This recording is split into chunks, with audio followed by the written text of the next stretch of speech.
بسم اللہ الرحمن الرحیم۔ السلام علیکم ناظرین، ابو جہل وہ بدبخت کافر تھا جس نے ساری زندگی رسول اللہ صلی اللہ علیہ وسلم کو تکلیف اور دکھ کے علاوہ کچھ نہیں دیا۔ فرعون اور نمرود کی موت کی طرح ابو جہل بھی کتے کی موت مرا۔ حضرت عبد الرحمن بن عوف رضی اللہ تعالی عنہ سے روایت ہے کہ جب جنگ بدر کا میدان لگا ہوا تھا، معاذ اور معوذ رضی اللہ تعالی عنہ میرے پاس آئے اور انہوں نے مجھ سے دریافت کیا کہ چچا جان، ان لوگوں میں سے ابو جہل کون ہے؟ میں نے ہاتھ کا اشارہ کرتے ہوئے ان کو بتلایا وہ ابو جہل ہے، اور انہوں نے کہا چچا، اس ظالم نے ہمارے نبی کو بہت ہی دکھ اور تکلیف پہنچائے ہیں، اس لیے ہم ابو جہل کو نہیں چھوڑیں گے۔ عبد الرحمن بن عوف رضی اللہ تعالی عنہ فرماتے ہیں کہ جو ہی میں نے ان بچوں کو ابو جہل کا بتلایا تو وہ بچے بجلی کی رفتار کے ساتھ ابو جہل کی طرف بھاگے، اور انہوں نے ابو جہل پر ایک زوردار ضرب لگائی، اور ان کی پہلی ضرب سے ابو جہل اونٹ سے نیچے گر گیا، اور پھر انہوں نے ابو جہل کا پاؤں پر تلوار کا وار کر کے اس کا پاؤں ہی ٹانگ سے الگ کر دیا۔ حضرت معاذ رضی اللہ تعالی عنہ بیان کرتے ہیں کہ یہ سب کچھ ابو جہل کا بیٹا اکرمہ دیکھ رہا تھا، اور اکرمہ نے وار کر کے میرے بازو کو کاٹ دیا۔ میرا بازو کندھے سے لٹک رہا تھا، پھر میں لٹکتے ہوئے بازو کے ساتھ بھی بڑی تیزی کے ساتھ لڑ رہا تھا۔ جب بازو نے مجھے بہت ہی زیادہ تنگ کرنا شروع کیا تو میں نے بازو کو اپنے پاؤں کے نیچے رکھا اور زور لگا کر بازو کو اپنے تن سے جدا کر دیا۔ حضرت امام رضی اللہ تعالی عنہ سے مروی ہے کہ میں نے موقع پا کر ابو جہل پر پھر وار کیا، جس سے ابو جہل کے جسم سے خون کے فوارے جاری ہو گئے، اور ابو جہل کو موت کی گھاٹ اتار کر یہ دونوں بچے رسول اللہ صلی اللہ علیہ وسلم کے پاس جا کر عرض کرنے لگے، یا رسول اللہ، ہم ظالم ابو جہل کو قتل کرائے ہیں۔ اور تبری میں بیان کیا گیا ہے کہ ابو جہل ابھی قتل نہیں ہوا تھا، بلکہ وہ درد سے چلا رہا تھا، تڑپ تڑپ کر درد سے چلاتے ہوئے موت کا انتظار کر رہا تھا۔ جب جنگ بدر ختم ہوئی تو رسول اللہ صلی اللہ علیہ وسلم نے تمام صحابہ کرام کو حکم جاری کیا کہ ابو جہل کو تلاش کیا جائے، اور سب صحابہ کرام ابو جہل کی تلاش میں مگن ہو گئے۔ حضرت عبداللہ بن مسعود رضی اللہ تعالی عنہ بھی ان میں شامل تھے۔ حضرت محمد صلی اللہ علیہ وسلم نے تمام صحابہ کرام کو ابو جہل کی ایک نشانی بتلائی تھی، اور ابو جہل کے گھٹنوں پر نشان ہوگا، اور صحابہ کرام رضوان اللہ تعالی علیہم اجمعین نے عرض کی، یا رسول اللہ، ابو جہل کے گھٹنوں پر وہ نشان کس طرح آیا تھا؟ رسول اللہ صلی اللہ علیہ وسلم نے فرمایا، ایک دفعہ میں اور ابو جہل عبداللہ بن جدعان کے گھر دعوت میں شامل تھے۔ اس وقت تمہاری عمریں بہت ہی چھوٹی تھے، ہم دونوں میں کسی بات کو لے کر لڑائی ہو گئی، اور میں نے ابو جہل کو زور سے دھکا دیا تھا، اس کی وجہ سے ابو جہل زمین پر گر پڑا، اور ابو جہل کے گھٹنوں پر گہرا زخم آ گیا، اور وہ تو زخم ٹھیک ہو گیا تھا لیکن اس کا نشان آج بھی ہے۔ اور یہاں اب مسعود رضی اللہ تعالی عنہ فرماتے ہیں کہ میں میدان میں ہر لاش کو الٹا الٹا کر دیکھ رہا تھا کہ مجھے ایک جگہ پر ابو جہل زخمی حالت میں نظر آیا، اور میں اس کے پاس گیا تو میں نے دیکھا کہ وہ ابھی مرا نہیں تھا بلکہ زندگی کی آخری سانسیں لے رہا تھا، اس کے جسم سے خون کے فوارے جاری تھے۔ پھر میں نے رسول اللہ صلی اللہ علیہ وسلم کی بتلائی ہوئی نشانی کو دیکھا تو مجھے یقین ہو گیا کہ یہی ابو جہل ہے۔ میں نے اس کی گردن پر اپنا پاؤں رکھ کر اس کو زور سے گھسیٹا تو وہ درد کے مارے اس کی چیخیں نکل پڑی، اور میں نے ابو جہل سے مخاطب ہو کر کہا، اے خدا کے دشمن، اللہ تبارک و تعالیٰ تجھ کو ذلیل و خوار کر کے رکھ دیا ہے۔ اور ابو جہل مجھ سے کہنے لگا، اس میں ذلت والی کیا بات ہے؟ میں تو اس آدمی سے بدلہ لینے کے لیے یہاں آیا تھا جس کو تم لوگوں نے قتل کر دیا ہے۔ اور اس نے مجھ سے دریافت کیا، بتلاؤ اس جنگ میں فتح کن کی ہوئی ہے؟ میں نے کہا، اس جنگ میں فتح اللہ تعالیٰ کے سچے رسول کی ہوئی ہے۔ پھر اس نے کہا، اے ابن مسعود چرواہے، تو بہت ہی اونچی جگہ پہنچ گیا ہے۔ اور دوسرا قول یہ بیان کیا جاتا ہے، حضرت عبداللہ بن مسعود رضی اللہ تعالی عنہ نے بیان کیا کہ میں نے ابو جہل سے کہا، تیرا قاتل میں ہوں۔ ابو جہل نے کہا کہ نہیں، اس سے پہلے مجھے کوئی قتل کر گیا۔ ایک قول یہ بھی بیان کیا جاتا ہے، جب ابن مسعود رضی اللہ تعالی عنہ ابو جہل کے سینے پر بیٹھ کر کہنے لگے، اے اسلام کے بدترین دشمن، تو فرعون سے بھی زیادہ بدبخت نکلے ہو۔ فرعون نے بھی مرتے وقت اپنی غلطیوں کو مان لیا تھا اور میں غلط تھا، لیکن تو مرتے ہوئے اسلام کے خلاف بکواس کر رہے ہو۔ یہ سن کر ابو جہل نے جواب دیا، اپنے آقا محمد صلی اللہ علیہ وسلم کو جا کر میرا یہ پیغام دے دینا کہ ابو جہل تو اس دنیا سے چلا گیا، لیکن یہ پیغام دے گیا کہ حضرت محمد صلی اللہ علیہ وسلم کا سب سے بڑا دشمن میں ہوں۔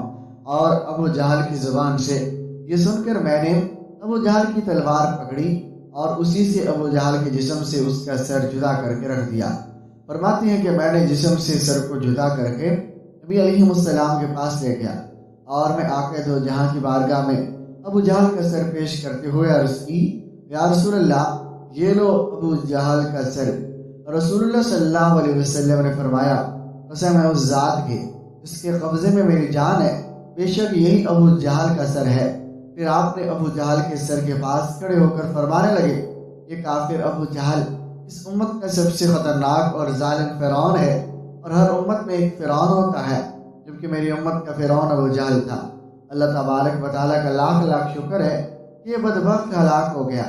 روایت میں اس طرح بیان کیا گیا کہ رسول اللہ صلی اللہ علیہ وسلم ہم شکرانے کے نفل ادا کیے، اور رسول اللہ صلی اللہ علیہ وسلم کے فرمانے پر ابو جہل کی لاش اور سر قریش کے 24 سرداروں کو ایک کنویں میں پھینک دیا گیا، اور اس کے بعد رسول اللہ صلی اللہ علیہ وسلم 3 دن میدان بدر میں رہے، اور جاتے ہوئے اس کنویں پر بھی گئے تھے جہاں کفار مکہ کی لاشیں پھینکی گئی تھی، اور آقا صلی اللہ علیہ وسلم نے کنویں پر کھڑے ہو کر قتل ہونے والوں کو یہ فرمایا کہ اے کنویں میں پھینکی گئی لاشوں، یا تم نے اللہ تعالیٰ کے وعدے کو پورا ہوتے پا لیا؟ اللہ تعالیٰ کا وعدہ سچ ثابت ہو گیا۔ حضرت انس رضی اللہ تعالی عنہ سے مروی ہے کہ رسول اللہ صلی اللہ علیہ وسلم نے آدھی رات کے وقت یہ ان تمام لاشوں کے نام لے لے کر فرمایا، اے ابو جہل بن ہشام، اے عتبہ بن ربیعہ، اور اس طرح نبی علیہ السلام نے سب کنویں میں پھینکی گئی لاشوں کے نام لیتے ہوئے فرمایا کہ تم نے رب کائنات کا وعدہ پورا ہوتے دیکھ لیا، اور کیا تم نے اپنے خداؤں بتوں کا وعدہ سچ پایا؟ میرے خدا نے جو مجھ سے وعدہ کیا تھا وہ سچ ثابت ہو گیا۔ اور اس پر صحابہ کرام نے پوچھا، یا رسول اللہ، آپ لاشوں سے باتیں کر رہے ہیں؟ تو حضور علیہ السلام نے فرمایا کہ جو باتیں میں ان سے کر رہا ہوں تم ان لاشوں سے زیادہ نہیں سنتے ہو، بس یہ لاشیں بول نہیں سکتی اور سب کچھ سن رہی ہیں۔ امام طبری لکھتے ہیں کہ محمد بن اسحاق بیان کرتے ہیں کہ بعض علماء کرام نے یہ بات بیان کرتے ہوئے کہا کہ تم لوگوں نے مجھ سے دشمنی کی، بلکہ دوسرے لوگوں نے مجھ سے دوستی کی۔ تم نے مجھ کو میرے ہی شہر سے نکال دیا، دوسرے لوگوں نے مجھ کو اپنے شہر میں بنا دی۔ تم لوگ مجھے جھوٹا کہتے رہے اور دوسروں نے مجھے سچا اور آخری نبی کہا۔ تم لوگوں نے مجھ کو بے شمار تکالیف دی، لیکن دوسرے لوگ میری تمام پریشانیوں میں شریک رہے۔ اور اس کے بعد رسول اللہ صلی اللہ علیہ وسلم نے فرمایا، میں نے تو اپنے رب کائنات کے وعدے کو سچ پا لیا ہے، اور دنیا میں زندہ رہنے والے شخص کو عذاب قبر چند سال قبل ایک جماعت مانسیرا سے آگے ایک چھوٹے سے قصبے میں گئی، اور اس جماعت میں ایک شخص ڈاکٹر نور محمد، اور ان کا بیان ہے کہ مسجد کے باہر ادھر ادھر کافی لوگ فارغ بیٹھے تھے، اور ہم لوگ ان کے پاس گئے اور مسجد میں آنے کی دعوت دی تاکہ وہ تعلیم میں شریک ہو سکیں۔ کچھ لوگ ہمارے ساتھ مسجد میں آنے پر تیار ہو گئے، اور ایک صاحب نے کہا کہ میں نماز کے وقت آؤں گا اور نماز کے بعد عذاب قبر کا واقعہ آپ لوگوں کو سناؤں گا۔ چنانچہ ظہر کی نماز کے بعد وہ شخص ہمارے پاس بیٹھ گیا، اپنے تعارف کروایا، اور وہ ریٹائر فوجی نوجوان تھا، اور اس فوجی کا بیان ہے کہ 1965 کی پاک ہند جنگ میں ایک قبرستان میں اسلحے کا ایک عارضی ذخیرہ کیمپ بنایا گیا تھا، اور کچھ نوجوانوں کے ساتھ اس فوجی کی ڈیوٹی تھی۔ دن کا وقت تھا اور کوئی خاص کام نہیں تھا، چنانچہ اس نے قبرستان میں گھومنا شروع کر دیا، اور اس کا گزر ایک پرانی قبر کے پاس سے ہو، اور یوں محسوس ہوا کہ جیسے قبر کے اندر سے ہڈیاں ٹوٹنے کی آوازیں آ رہی ہے۔ اور اس فوجی جوان نے بتلایا کہ میں نے بندوق کی بڑھ کے ساتھ قبر کی اینٹیں ہٹائی تاکہ دیکھوں یہ آواز کیسی ہے۔ جیسے جیسے میں مٹی ہٹایا گیا اور آواز اور تیز ہوتی گئی، اور میری دلچسپی اور خوف بھی بڑھتا گیا۔ دن کا وقت تھا، روشنی خوب پھیلی ہوئی تھی۔ کیا دیکھتا ہوں کہ قبر کے اندر انسانی ہڈیوں کا ڈھانچہ پڑا ہوا ہے، اور اس پر چوہے کی شکل کا ایک جانور بیٹھا ہوا ہے، اور جب وہ منہ اس ڈھانچے پر مارتا تو سارا ڈھانچہ اکڑ جاتا، اور ہڈیوں کے ٹوٹنے اور چلنے کی آوازیں آتی۔ میرے سامنے اس جانور نے 3 مرتبہ اپنا منہ ہڈی پر مارا، اور مجھے بہت ترس آیا اور یہ جانور اس کو بہت تکلیف پہنچا رہا تھا۔ چنانچہ رائفل سے جب میں نے اس جانور کو مارنے کا ارادہ کیا تو وہ مٹی میں چھپ گیا۔ تھوڑی دیر کے بعد وہ جانور قبر سے نکل کر میری طرف لپکا اور میرے اوپر ایسی دہشت سے سوار ہوا کہ میں اسے مارنا بھول کر اپنی جان بچانے کی خاطر بھاگ کھڑا ہوا۔ کافی دور جانے کے بعد میں نے مڑ کر دیکھا وہ جانور میرے پیچھے تیزی سے بھاگا آ رہا تھا۔ قریبی پانی کا ایک گڑھا تھا اور اس جانور سے بچنے کے لیے میں اس جوہر گڑھے میں داخل ہو گیا۔ میں نے پیچھے مڑ کر دیکھا جانور جوہر کے کنارے پر آ کر رک گیا اور قدر توقف کے بعد اس نے اپنا منہ پانی میں ڈال دیا۔ یکدم پانی کھولنے لگا اور بھاگ کر جوہر سے باہر نکلا اور ٹانگیں جل رہی تھی اور بہت جلد سرخ ہو چکے تھے اور ابلے جلے ہوئے پانی والے پھوڑے اور پڑ چکے تھے۔ درد کی شدت سے میرا چلنا محال تھا۔